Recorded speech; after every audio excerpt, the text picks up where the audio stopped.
बिस्मिल्लाहिर्रहमानिर्रहीम।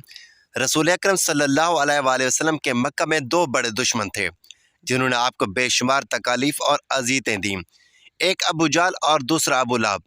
आमतौर पर लोग अबू जाल और अबू लहब को एक ही शख्स समझते हैं, जबकि कुछ लोग इन दोनों को हुज़ूर सल्लल्लाहु अलैहि वसल्लम का चचा मानते हैं, जबकि ऐसा हरगिज़ नहीं है।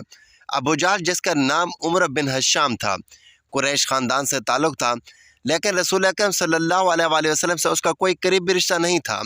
बाज़ लोग जो इसको रसूलुल्लाह सल्लल्लाहु अलैहि वसल्लम का चचा ख्याल करते हैं, ये गलत है, इसलिए कि आप सल्लल्लाहु अलैहि वसल्लम के दादा अब्दुल मुत्तलिब थे और अबू जाल ना अब्दुल मुत्तलिब का बेटा है और ना ही अब्दुल मुत्तलिब के ख़ानदान का है, बल्कि अब्दुल मुत्तलिब तो अब्दुल मनाफ के ख़ानदान के थे, जबकि अबू जाल मखज़ूमी कबीला और ख़ानदान का था।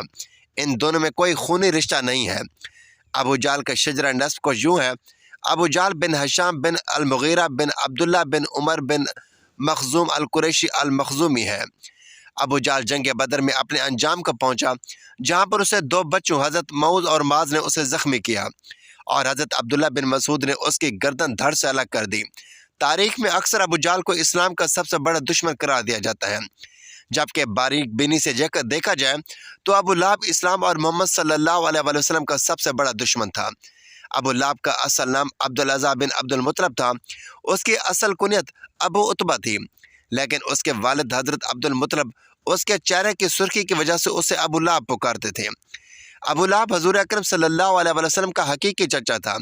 जब अबू लहब को किसी ने बताया कि आपके छोटे भाई अब्दुल्ला के घर बेटा पैदा हुआ है, तो अबू लहब बहुत खुश हुआ। उसने एक लौंडी सौबिया को आज़ाद किया। अबू लहब इस्लाम के बड़े दुश्मन में से एक था। जब हज़ूर अकरम सल्लल्लाहु अलैहि वसल्लम ने ऐलान नबूवत किया, तो अबू लहब ने सख्त मुखालफत की और रसूल अकरम सल्लल्लाहु अलैहि वसल्लम की शान में गुस्ताखी पर भी उतर आया। जब खुदा की तरफ से रिश्तेदारों को दीन की दावत देने का हुक्म हुआ, तो रसूलुल्लाह ने कोह सफ़ा पर चढ़कर कुरैश वालों को पुकारा। जब सारे इकट्ठे हुए, तो रसूल अकरम सल्लल्लाहु अलैहि वसल्लम ने फरमाया, अगर मैं आपसे कहूँ कि इस पहाड़ी के पीछे से एक लश्कर तुम पर हमला करने वाला है, तो क्या तुम मेरी बात पर यकीन करोगे? सब ने रसूल अकरम के हुक्म पर लब्बैक कहा और कहा, आप सल्लल्लाहु अलैहि वसल्लम हमेशा ही सच बोलते हैं। उसके बाद रसूल अकरम सल्लल्लाहु अलैहि वसल्लम ने फरमाया, ऐ लोगों, मैं खुदा के हुक्म से तुमको एक सख्त अजाब से आगाह करने आया हूँ, जो दुश्मनों के हमले से भी ज़्यादा ख़तरनाक है। जब रसूलुल्लाह ने ये अल्फाज फरमाए, तो अबू लहब ने आपकी मुखालफत करते हुए कहा, गारत हो तुम पर, नऊज़ बिल्लाह, तूने हमको इसलिए बुलाया है कि इस पर सूरत अल्लाह भी नाजिल हुई। जब भी रसूल अकरम पैगाम खुदा दिया करते हैं, तो अबू लहब आपको बुरा भला कहा करता है कि यह झूठा है, जो अपने आबा अजदाद के दीन को छोड़कर अपना झूठा दीन फैला रहा है। बाज़ रिवायात में है कि अबू लहब ने कोह सफ़ा पर रसूलुल्लाह को कत्ल करने के लिए पत्थर भी उठा लिया था। अबू लहब हजूर का इतना मुखालिफ था कि जब हजूर अकरम के बेटे अब्दुल्ला का इंतकाल हुआ, तो अबू लहब बहुत खुश हुआ। वो दौड़ता हुआ अपने दोस्तों के पास गया और कहने लगा, हजूर अकरम अतबर नस्ल हो गए हैं, यानी उनकी नस्ल ख़त्म हो गई है। अयाम हज में भी अबू लहब आपके पीछे लगा रहता, यहाँ तक कि वो आपको पत्थर मारता, जिससे आपकी एड़ियाँ खून से तर हो जाती थीं। कुरान पाक में बदबख्त अबू लहब की मौत के बारे में सख्त अल्फाज बयान किए गए हैं, जो कि हर्फ ब हर्फ पूरे हुए। वह बहुत ही ज़िल्लत की मौत मरा। अबू लहब बहुत मालदार था। जब उसको खुदा के अजाब से डराया जाता, तो कहता, अगर हजूर की बात सच है, तो आखिरत के दिन में माल और औलाद का नजराना देकर अजाब से छूट जाऊँगा। इब्न इसहाक से मरवी है कि जब अबू लहब की बीवी उम्मे जमील को पता चला कि मेरे खामद के बारे में सूरत नाजिल हुई है, तो एक पत्थर लेकर रसूलुल्लाह को मारने के लिए मस्जिद हराम में पहुँच गई। मस्जिद हराम में हज़रत मोहम्मद अपने प्यारे साथी हज़रत अबू बकर सिद्दीक़ के साथ आराम फरमा रहे थे, तो अल्लाह तबारक व तआला ने उम्मे जमील की नज़र पर ऐसा पर्दा डाला कि उसको सिर्फ हज़रत अबू बकर ही नज़र आए। उसने पूछा, मालूम है कि मोहम्मद मेरी मज़म्मत और रजू करते हैं। खुदा की कसम, अगर मोहम्मद मेरे सामने होते तो मैं उनको ये पत्थर मारती। वो दुश्मन और मुखालफत की वजह से रसूलुल्लाह को नऊज़ बिल्लाह मुज़म्मम कहते थे। यह कहकर वो वापस चली गई। कुरैश वाले जब मुज़म्मम कहते, तो रसूलुल्लाह फरमाते, हैं लोगों, अल्लाह ने किस तरह इनको सब्र और शिकम मुझसे फेर दिया है, और वह मुज़म्मम को बुरा भला कहते हैं।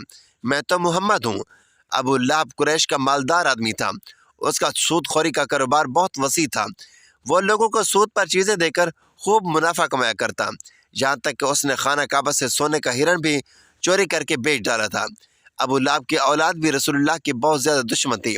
ابن عساکر اور ابن اسحاق لکھتے ہیں کہ ایک دن ابو لہب کے بیٹے عتیبہ نے یہ ٹھان لیا کہ وہ محمد کے پاس جا کر ان کے رب کے بارے میں بری باتیں کہہ کر ان کو اذیت پہنچائے گا۔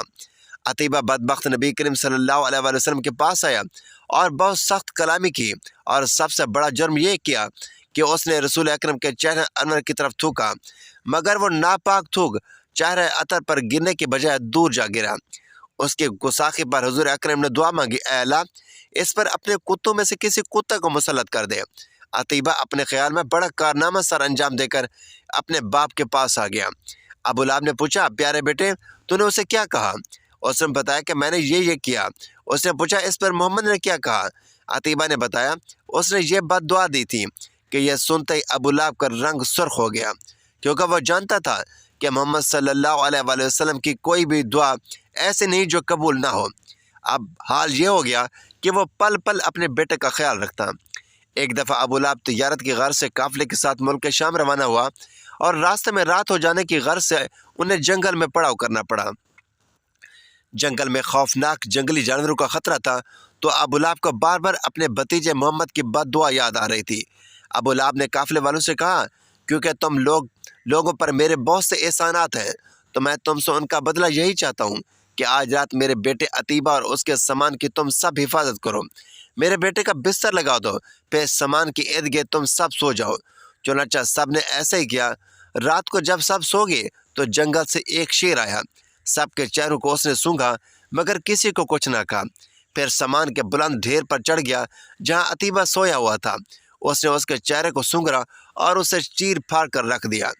ابو لہب کا برا حال تھا، وہ کہے جا رہا تھا، میں جانتا تھا میرا بیٹا میرے بھتیجے محمد کی بد دعا سے کبھی نہیں بچ سکتا۔ ناظرین گرامی، ابو لہب، اس کے بیٹے عتیبہ اور اس کی بیوی کا انجام انتہائی دردناک اور عبرتناک ہوا، کیونکہ اللہ پاک نے سورۃ لہب میں پہلے ہی ان کے لیے عذاب کا فیصلہ سنا دیا تھا۔ جنگ بدر کے بعد میں ابو لہب چیچا کی بیماری میں مبتلا ہوا اور گل سڑ کر مر گیا۔ روایت میں آتا ہے کہ اس کو ایک ریشہ دار دانہ نکلا جو پھٹا تو پھر اس سے مزید دانے نکلے۔ اب ان دانوں کی جب بدبو پھیلنے لگی تو اس کی اولاد اور بیوی نے یہ فیصلہ کیا کہ اس کو اپنے گھر سے کسی ویران کھنڈر میں منتقل کیا جائے تاکہ یہ بیماری کسی اور میں منتقل نہ ہو۔